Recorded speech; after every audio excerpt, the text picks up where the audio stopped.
Air terjun. Dia terjun. Mandi. Sungai bantang. Ulang atan. Bekok. Itu. Johor. Best tak?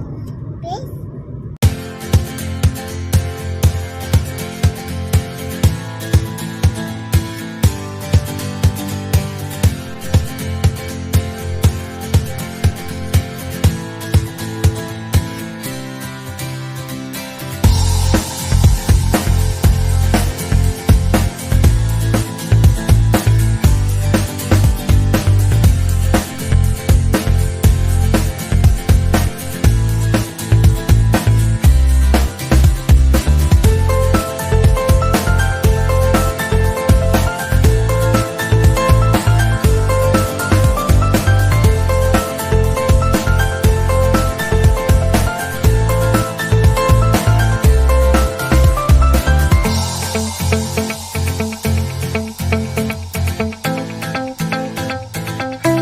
Tumiskan bawang merah dengan bawang putih sampai keluar bau.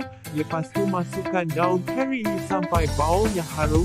Masukkan beras kari dan tumis sekejap.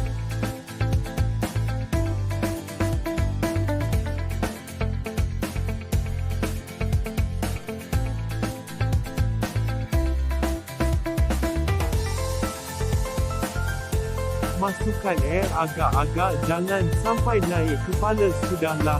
Tunggu mendidih.